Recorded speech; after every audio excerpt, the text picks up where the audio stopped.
Now, tomorrow marks 5 years since the horrific 9/11 attacks in America. The official line that it was an al-Qaeda plot has found itself increasingly challenged since then.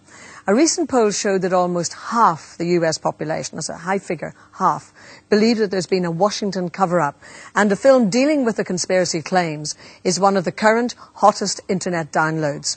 Plus, a new book says the US government masterminded the attacks and has the duty of Christians to expose the evil at work within the Washington administration. Now, all of that may sound very far-fetched, but the conspiracy theorists have been given added respectability by a sizable number of academics, including the author of this new book, theologian Professor David Ray Griffen. Well, Ed Sturton went to meet him to find out how serious he is about these ideas. David Griffin, let's deal first with what I think you yourself concede is the main obstacle to believing your theory, which is that to do so, you've got to believe that George Bush is not just a bad president, not just ideologically misguided, and I'm sure you'll find lots of people in Europe who believe those things, but you've got to believe he's actually a monster, somebody capable of countenancing mass murder for political purposes. Actually, members of the movement are not sure that Bush was involved from the beginning. Some people in the movement do put up signs that say Bush knew or Bush did it, but I've never made a statement about that. Now, I have suggested very strongly that it was the Bush-Cheney administration that was involved in this and their Pentagon. So your question still stands, that we have to believe that some of these people in the administration would do a very terrible thing. That is absolutely right. And it's hard to believe that. It's such a monstrous thing to do. But when you look at what people have done for the sake of empire and riches in the past, it is not so hard to believe. People that are good family men have done monstrous things. We know that from Nazi Germany. These were very cultured, refined gentlemen, many of them, and people could not believe they would be participating in such an event. All right, let's look in a bit more detail at some of the issues you raise. One of the things you say you believe is that the World Trade Center buildings were brought down not by being struck by the planes, but by explosions, deliberately planted explosions within the buildings. What's the evidence for that? There are at least 10 characteristics of the way these buildings came down that can be easily explained by the use of explosives, and not a single one of them can be explained without the use of explosives. So the fact that they came down at virtually free fall speed, that there was molten metal under the buildings. Molten metal needs temperatures far exceeding what fire can reach. Furthermore, the buildings came straight down. That's the whole purpose of controlled demolition of the type that we call implosion. There are only a few companies in the world qualified to do it. So the idea that somehow a plane hitting a building plus a fire would cause that building to come straight down. We're talking about over 300 steel columns, 47 core columns, over 200 columns around the perimeter, for the building to come down in a symmetrical way. So the building comes down as you see in the videos. All of those steel columns had to collapse simultaneously.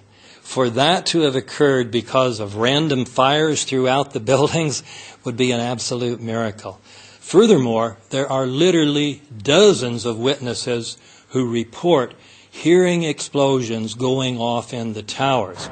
This is as close as we can get to the base of the World Trade Center. You can see the firemen assembled here, the police officers, FBI agents, and you can see the two towers.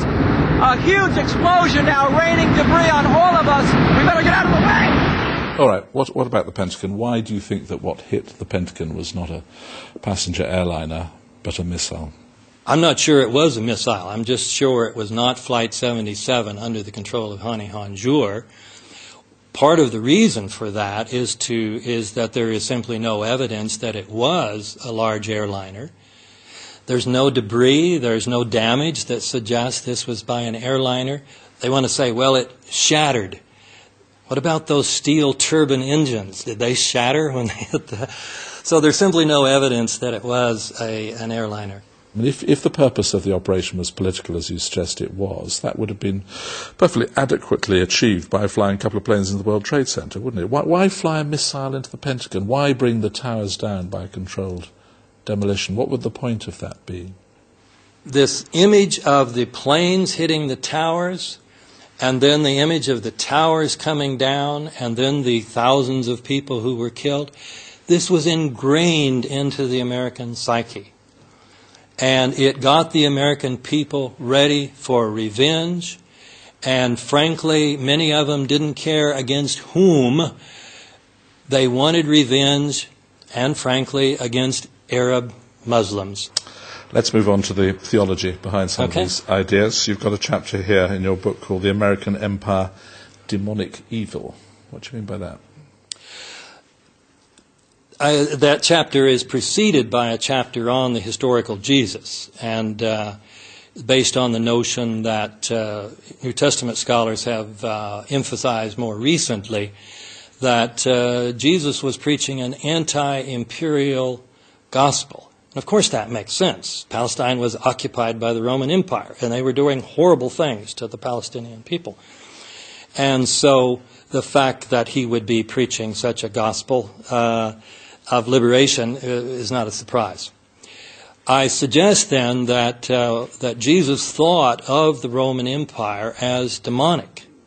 We can develop a notion of the demonic that's not a mythological notion of a literal Satan, but that there is something that has grown up with civilization over the last 10-some thousand years that we can call demonic power, and that we can see 9/11 as one of the ultimate manifestations of that demonic power. And faced with that, what is it a Christian's duty to do?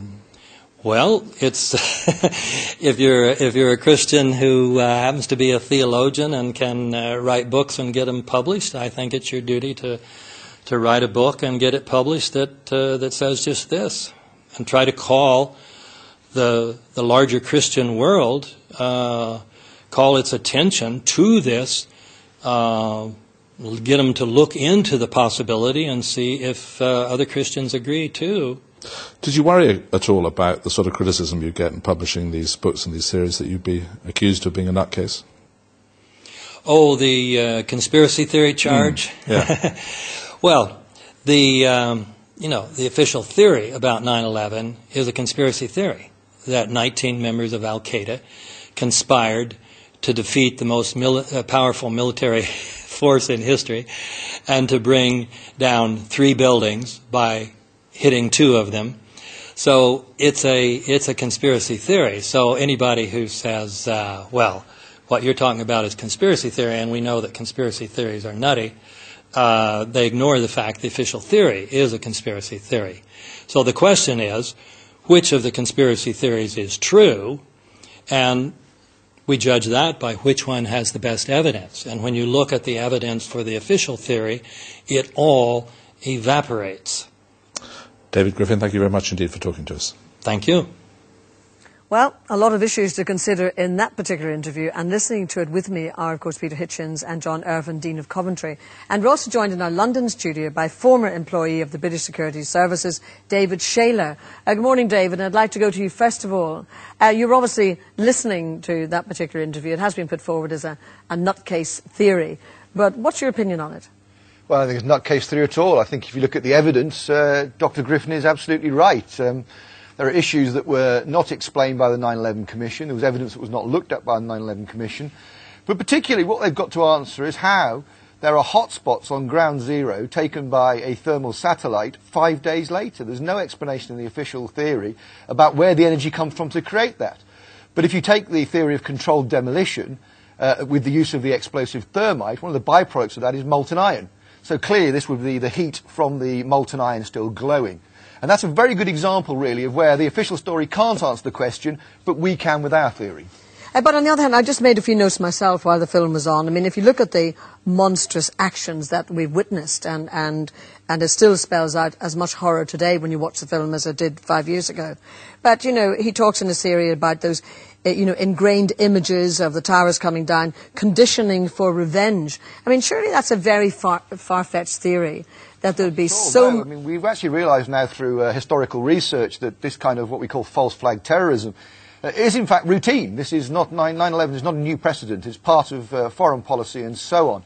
And of course, that's exactly what it was designed to do. And in fact, the Project for the New American Century, a year before 9/11, produced a document called Rebuilding America's Defences. And in that, they say they need to control the oil supply and the gas supply across the Middle East. And they say to do that, we've got to invade Afghanistan and Iraq. And they say that the American public won't stand for that unless there is a catastrophic and cataclysmic event like a new Pearl Harbor. And we contend that that is the new Pearl Harbor. These neocons are people who've made money from the reconstruction contracts in Iraq and so on.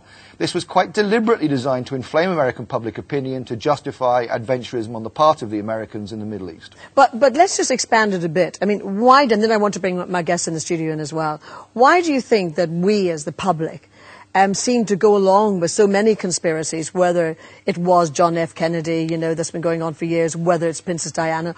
Why are we going down this conspiracy line so much? Because I have to say, and using the words of Jesus, the truth will set you free. And if you start doing a modicum of research, which you don't find in the mainstream media in this country, which again is quite appalling and really is an issue of conscience for those people. If Peter Hitchens is a Christian, I would very gladly talk to him about 9/11 being an inside job, and I would expect him as a Christian to publicise that in his column in the Mail on Sunday. Peter, your call. Well, I don't feel obliged, I'm afraid, by your arguments, and I think that one of the well, let's not stop going on about that. I'm a sceptical journalist, and it's my job to approach things with a certain amount of doubt, whether they're said by governments or whether they're said by other people. And it seems to me that this is just another feature of a world in which, after the collapse of orthodox religious belief, people will believe practically anything. I think if you care to prove this contention rather than casting doubt on the official version, you might get more of an audience, but it's going to be very difficult to prove. And it seems to me to be particularly ridiculous to imagine that in the most open, leak-prone society on earth, with a free press and an awful lot of people determined to dig out the truth, that if this is so, it hasn't been found to be so.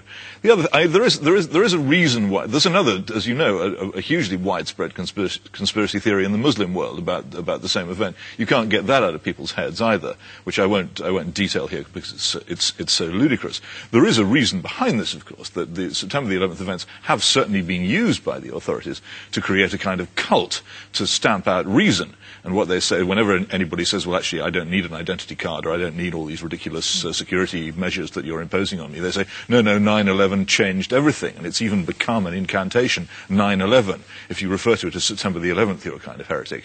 But I object to that, but equally I object to any kind of attempt to say that I've got some duty to believe any theory about what happened that somebody cares to throw at me. You prove it, then it will be significant. I don't believe it can be. Hang on, David, just a second. To say to Peter, I will gladly come into the Mail on Sunday offices, I will show him films, I will explain the evidence. And Peter, I'm sorry, the Bible says that you should not come to conclusions without cross-examine witnesses. Well, you bring the Bible and the tapes, and I'll look at both of them. Look at the evidence. David, I have to interrupt there. You've got to come to the studio first with all your film and your evidence before you go to Peter at the Daily Mail. Mail on Sunday. Mail on Sunday, sorry. But I do want to bring John in because, you see, in that film, the question was put to the professor who wrote the book about what a Christian supposed to do. I mean, again, it's what can you do, or what are you supposed to do in a situation like this? Well, I would agree with David that obviously we ought to be concerned about truth. I think I'm worried about the use of the word evidence. My background is in the law. I was a lawyer barrister, and it's a word that's flung around quite a bit. I think there is plenty of evidence of mistakes and confusion, but to talk in terms of these suggestions as evidence seems to me positively misleading. And as far as Christians are concerned, obviously they ought to be concerned, but not jump on bandwagons that are flying around. We're out of time, but thank you all very much indeed. Thank you, David, from London. Thanks a lot. We look forward to seeing the evidence. I think Peter particularly. Absolutely. Right, plenty more to come this morning.